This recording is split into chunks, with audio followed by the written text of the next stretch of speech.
ومن أحسن قولا ممن دعا إلى الله وعمل صالحا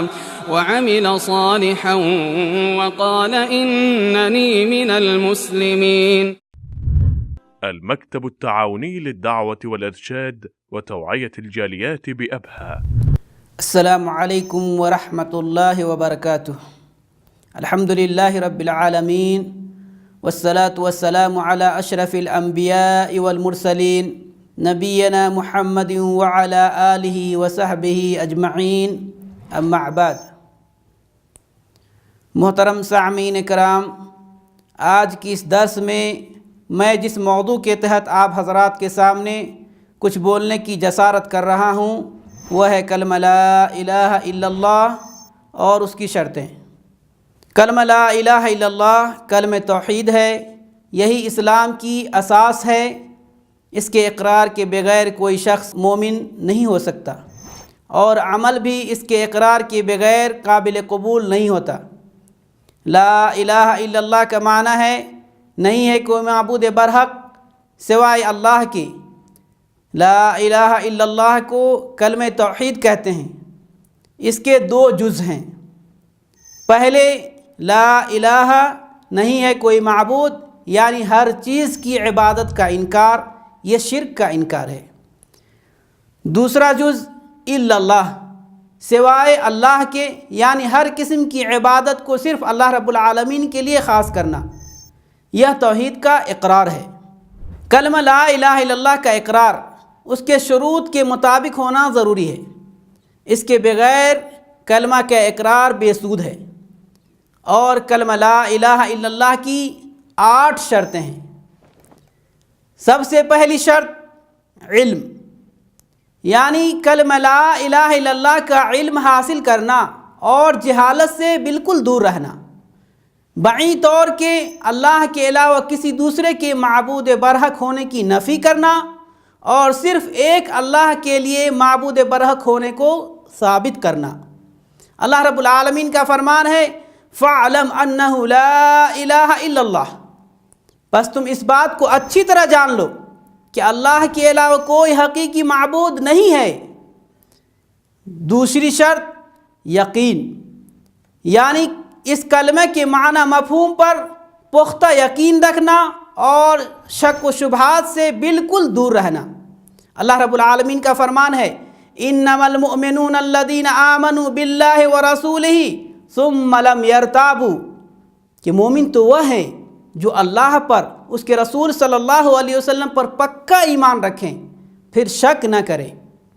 لا الہ الا اللہ کی تیسری شرط ہے اخلاص، یعنی اخلاص کے ساتھ اس کلمے کا اقرار کرنا اور شرک سے دور رہنا، جیسا کہ اللہ رب العالمین کا فرمان ہے وَمَا أُمِرُوا إِلَّا لِيَعْبُدُوا اللَّهَ مُخْلِصِينَ لَهُ الدِّينَ، انہیں اس کے علاوہ اور کوئی حکم نہیں دیا گیا کہ صرف اللہ کی عبادت کریں، اسی کے لیے دین کو خالص رکھیں۔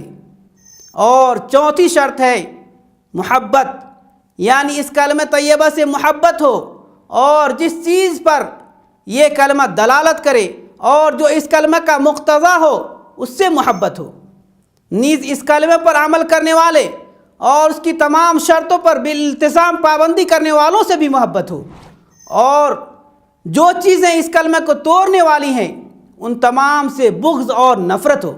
اللہ رب العالمین کا فرمان ہے وَمِنَ النَّاسِ مَن يَتَّخِذُ مِن دُونِ اللَّهِ أَندَادًا يُحِبُّونَهُمْ كَحُبِّ اللَّهِ وَالَّذِينَ آمَنُوا أَشَدُّ حُبًّا لِلَّهِ، کہ بعض لوگ ایسے بھی ہیں جو اللہ کے شریک اوروں کو ٹھہرا کر ان سے ایسے ہی محبت کرتے ہیں جیسی محبت اللہ رب العالمین سے ہونی چاہیے، اور ایمان والے اللہ کی محبت میں بہت سخت ہوتے ہیں۔ اور 5ویں شرط ہے صدق، یعنی سچائی، یعنی سچے دل سے اس کلمہ کا اقرار کرنا، جھوٹ اور نفاق سے دور رہنا۔ اللہ رب العالمین کا فرمان ہے فَلْيَعْلَمَنَّ اللَّهُ الَّذِينَ صَدَقُوا وَلْيَعْلَمَنَّ الْكَاذِبِينَ، یقین اللہ رب العالمین انہیں بھی جان لے گا جو سچے ہیں، اور انہیں بھی معلوم کر لے گا جو جھوٹے ہیں۔ اور کلمہ لا الہ الا اللہ کی 6ٹھی شرط ہے اطاعت، یعنی اس کلمے کے مطابق اللہ رب العالمین کی اطاعت کرنا اور نافرمانی سے بالکل دور رہنا، جیسا کہ اللہ رب العالمین کا فرمان ہے وَأَنِيبُوا إِلَىٰ رَبِّكُمْ وَأَسْلِمُوا لَهُ، کہ تم سب اپنے پروردگار کی طرف جھک پڑو اور اس کی حکم برداری کیے جاؤ۔ 7ویں شرط ہے قبول، یعنی قول اور فعل سے اس کلمے کے تقاضوں کو پوری کرنا اور انکار سے بالکل دور رہنا۔ اللہ رب العالمین فرماتا ہے اِنَّهُمْ كَانُوا إِذَا قِيلَ لَهُمْ لَا إِلَهَ إِلَّا اللَّهُ يَسْتَكْبِرُونَ، یا وہ لوگ ہیں جب ان سے کہا جاتا ہے کہ اللہ کے سوا کوئی معبود حقیقی نہیں تو یہ سرکشی کرتے تھے۔ 8ویں شرط ہے طاغوت کا انکار، یعنی توحید کے اقرار کے ساتھ شرک کا انکار کرنا بھی ضروری ہے۔ طاغوت کے انکار کا مقصد یہ ہے کہ انسان غیر اللہ کی عبادت کو بالکل باطل سمجھے اور اسے چھوڑ دے۔ اللہ رب العالمین کا ارشاد ہے فَمَن يَكْفُرْ بِالطَّاغُوتِ وَيُؤْمِنْ بِاللَّهِ فَقَدِ اسْتَمْسَكَ بِالْعُرْوَةِ الْوُثْقَىٰ، کہ جس نے طاغوت کا انکار کیا اور اللہ پر ایمان لایا تو اس نے مضبوط کڑے کو تھام لیا۔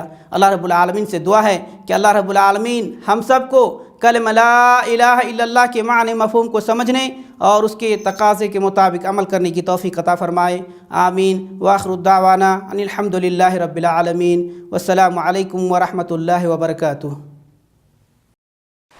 ونحمل هم هذه الجاليات بآيات الكتاب البينات، بها كم أبصروا سبل النجاة، فضجوا بالشهادة ناطقين، فضجوا بالشهادة ناطقين.